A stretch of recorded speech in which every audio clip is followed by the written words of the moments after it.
गजाननं भूतिगणाधिसेवितं कपितजम्बो फलचारुभक्षणम् उमासुतं शोकविनाशकारकं नमामि विघ्ने सर्वपादपङ्कजम्। ॐ सर्वमङ्गलमाङ्गल्ये शिवे सर्वार्थसाधिके शरण्यत्र्यंबके गौरी नारायणी नमोस्तुते। जय माता रानी। दोस्तों, आपके अपने चैनल प्रभु कृपा में आपका बहुत बहुत स्वागत है। माँ भगवती दुर्गा की कृपा सदैव आप और आपके समस्त परिवार पर बनी रहे।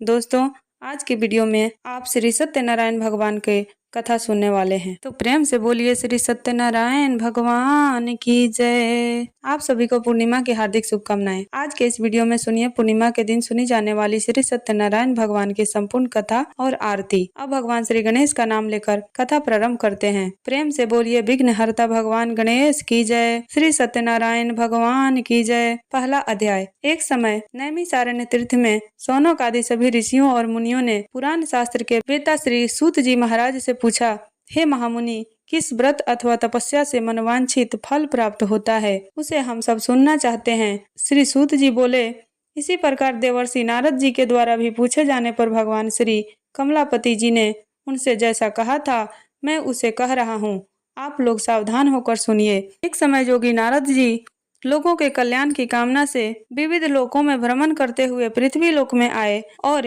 यहाँ उन्होंने अपने कर्म फल के अनुसार नाना योनियों में उत्पन्न सभी प्राणियों को अनेक प्रकार के क्लेश दुख भोगते हुए देखा तथा किस उपाय से इनके दुखों का सुनिश्चित रूप से नाश हो सकता है, ऐसा मन में विचार करके वे विष्णु लोक को गए। वहां 4 भुजाओं वाले शंख चक्र गदा पद्म और वनमाला से विभूषित शुक्ल वर्ण भगवान श्री नारायण जी के दर्शन कर उन देवाधिदेव की वे स्तुति करने लगे। देवर्षि नारद बोले, हे वाणी और मन से परे स्वरूप वाले अनंत शक्ति संपन्न आदि मध्य और अंत से रहित निर्गुण और सकल कल्याणमयी गुणों से संपन्न भक्तों की पीड़ा नष्ट करने वाले परमात्मा, आपको मेरा नमस्कार है।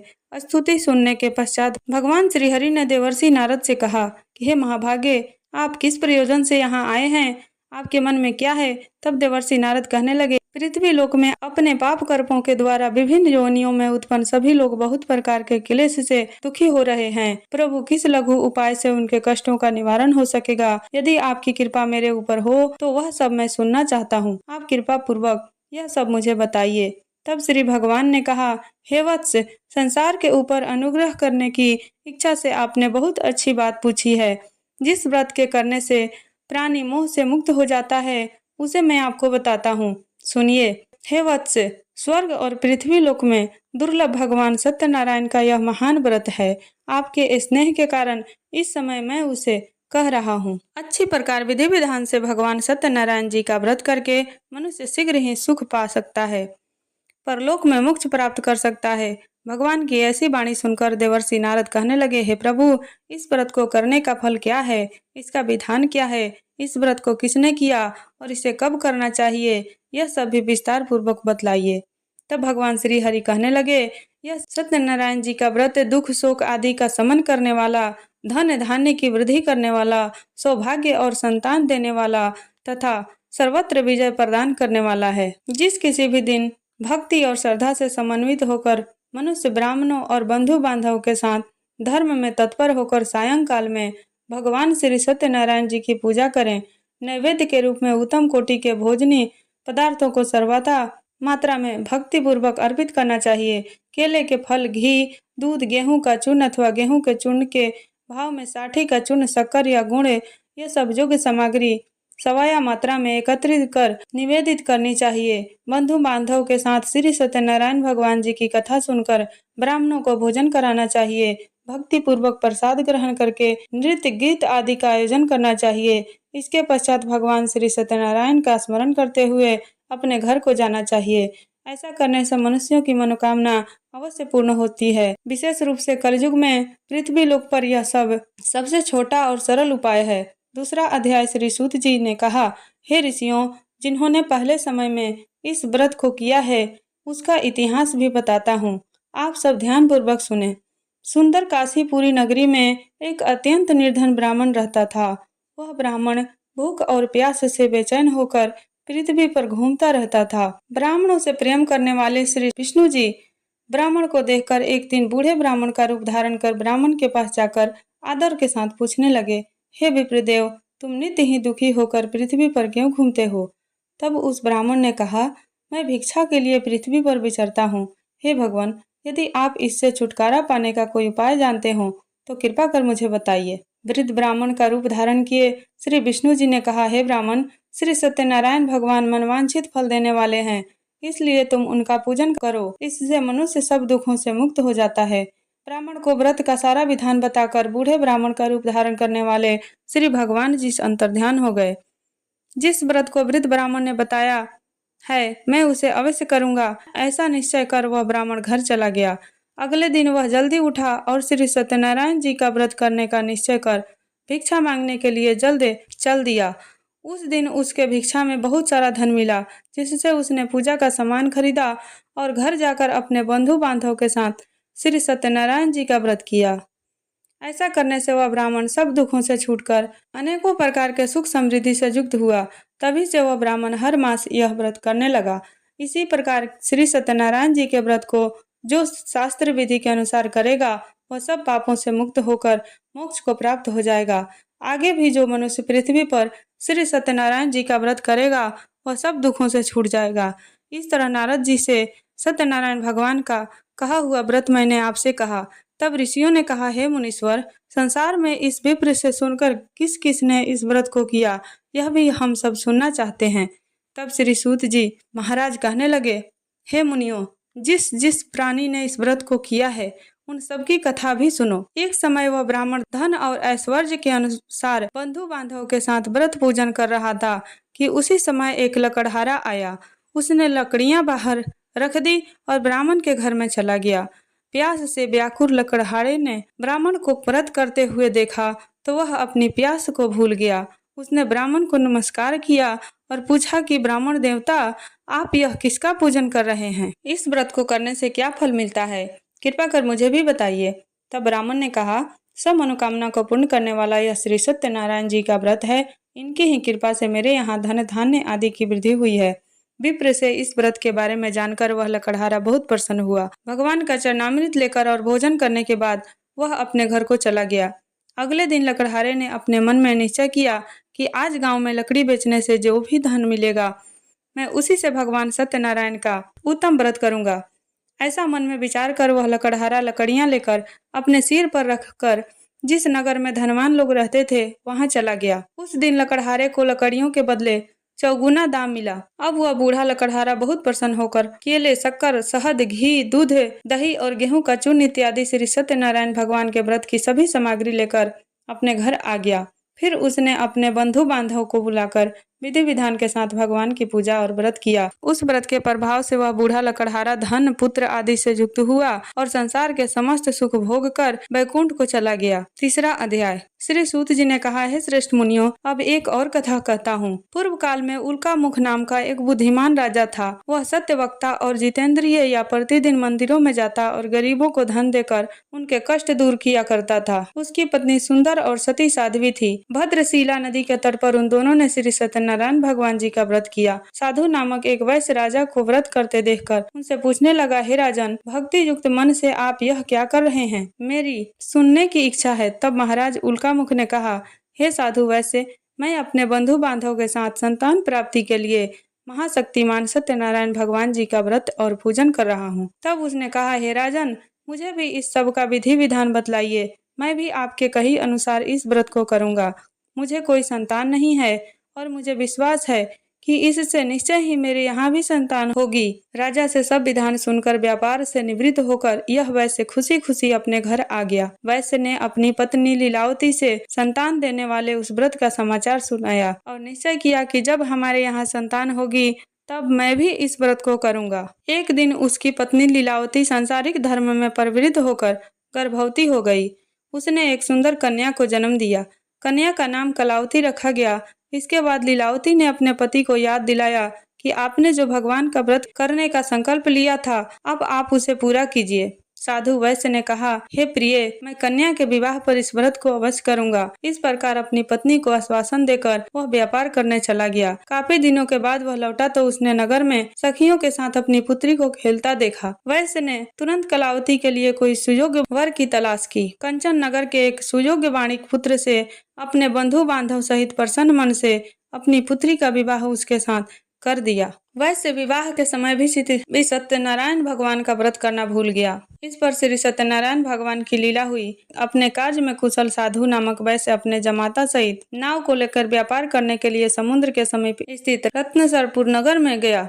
दोनों ससुर और जमाई राजा चंद्रकेतु के नगर में व्यापार करने लगे। एक दिन भगवान सत्यनारायण की माया से प्रेरित एक चोर राजा का धन चुरा कर भागा जा रहा था। राजा के दूतों को अपने पीछे आते देखकर चोरों ने घबराकर राजा के धन को उनकी नाव में रखा और भाग गए, जहाँ ससुर और जमाई थे।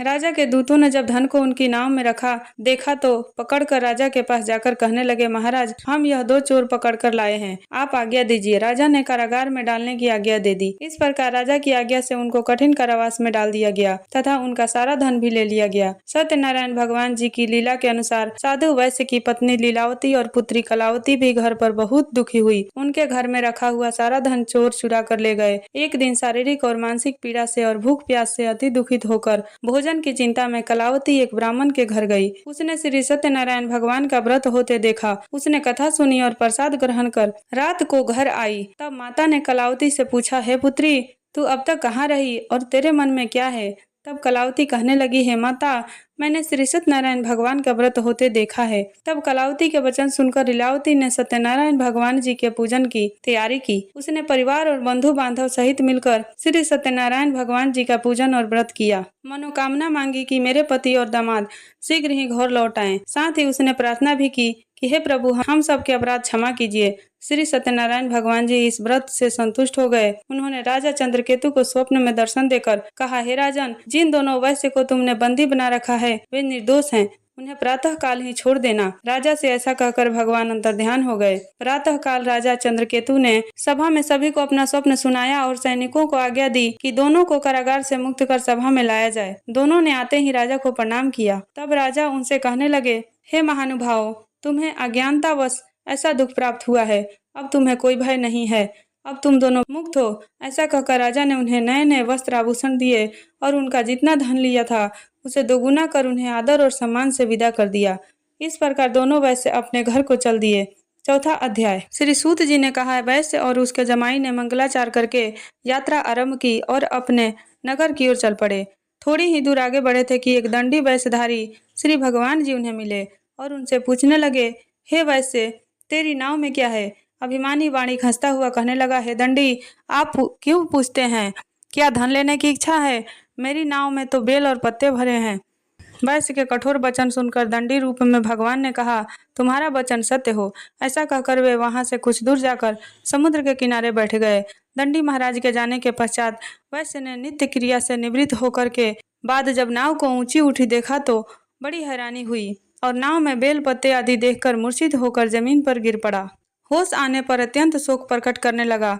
तब उसकी जमाई ने कहा, पिताजी, आप शोक न करें, यह दंडी महाराज का ही श्राप है, अतः उनकी शरण में ही हमें चलना चाहिए, तभी हमारी मनोकामना पूरी हो सकेगी।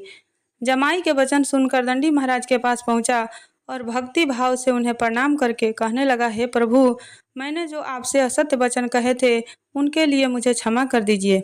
ऐसा कहकर वैश्य रोने लगा। तब दंडी भगवान बोले, हे वाणिक पुत्र, मेरी आज्ञा से ही तुझे बार बार दुख प्राप्त हुआ है, क्योंकि तू मेरी पूजा से विमुख हुआ है। हे भगवान, आपकी माया से ब्रह्मा देवता भी आपके रूप को नहीं जान पाते, तब मैं अज्ञानी भला कैसे जान सकता हूँ? आप प्रसन्न होइए, मैं अपनी सामर्थ्य के अनुसार आपकी पूजा करूँगा। कृपया मेरी रक्षा कीजिए और पहले के समान मेरी नौका को धन से भर दीजिए। उसके इस प्रकार भक्ति युक्त वचन सुनकर सत्यनारायण भगवान प्रसन्न हो गए और उसकी इच्छा अनुसार वरदान देकर अंतर्ध्यान हो गए।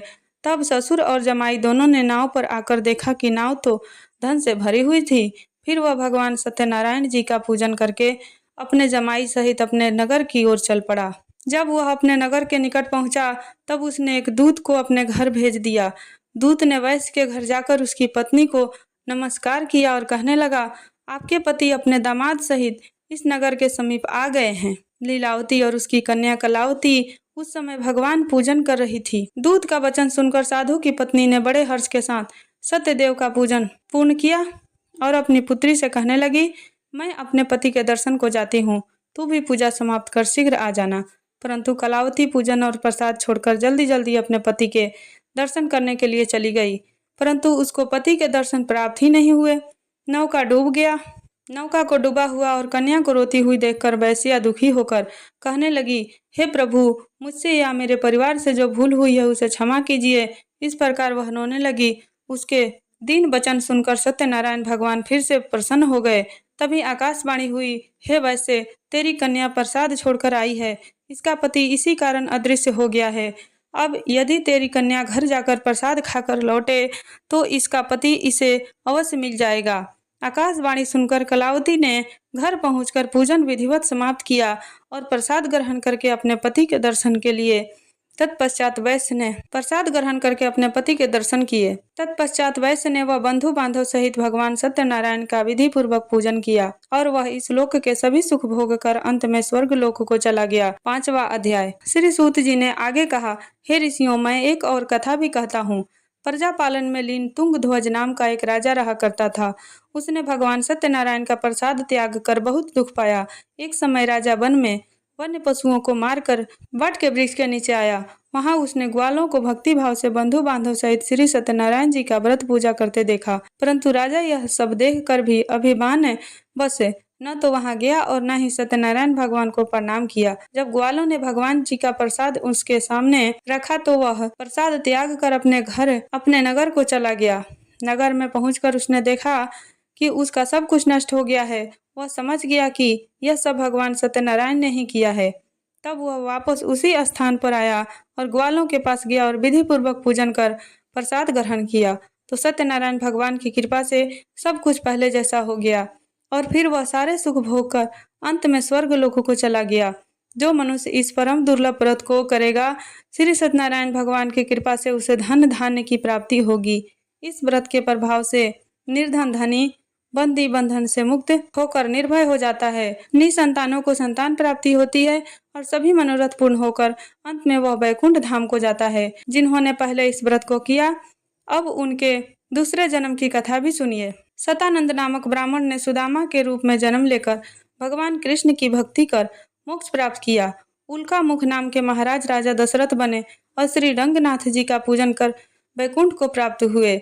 साधु नाम के वैश्य ने धर्मात्मा और सत्य प्रतिज्ञ राजा मोरध्वज बनकर अपने पुत्र को आरे से चीरकर मोक्ष को प्राप्त हुए। महाराज तुंगध्वज स्वयंभू मनु हुए। उन्होंने बहुत से लोगों को भगवान की भक्ति में लीन कर मोक्ष प्राप्त किया और वह लकड़हारा भील अपने अगले जन्म में गुह नामक निषाद राजा हुआ, जिसने भगवान श्री राम के चरणों की सेवा कर मोक्ष प्राप्त किया। कथा समाप्त। अब सुनिए श्री सत्यनारायण भगवान की आरती। ओम जय लक्ष्मी रमणा स्वामी, जय लक्ष्मी रमणा सत्यनारायण स्वामी, सत्यनारायण स्वामी। जन पातक हरना जय लक्ष्मी रमणा, रत्न जड़ित सिंहासन अद्भुत छवि राजे स्वामी, अद्भुत छवि राजे।